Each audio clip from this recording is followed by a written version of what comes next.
The cathedral, as we see it today, was begun in 1163, if we can imagine that, right?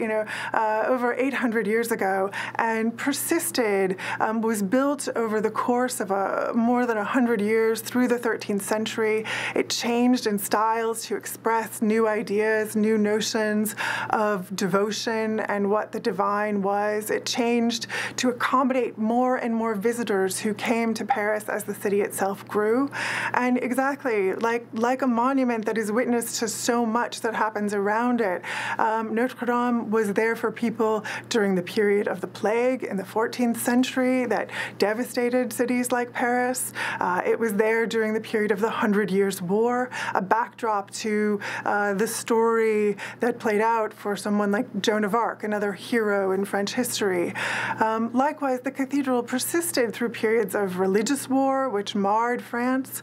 It was there as a symbol and was damaged in turn on the part of the Huguenots active in Paris.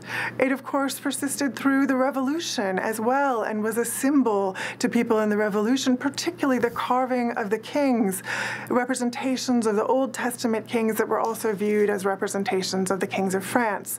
They were damaged, the heads lopped off, but the people of Paris lovingly saved that sculpture, and some of it was able to be restored over time.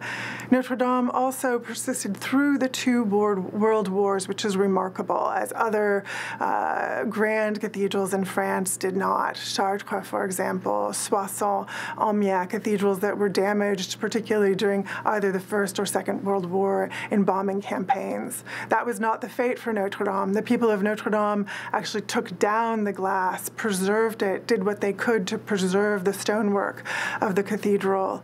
In this case, with this fire, something so unexpected that moved at such a fast pace, there was no way there was time to consider how or what could be preserved.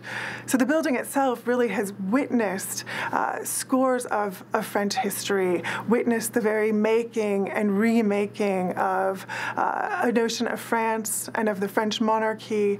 It was a crucial building for Napoleon and his image and vision of what France could become in the 19th century, as well as the way that France, restored itself after the Second World War.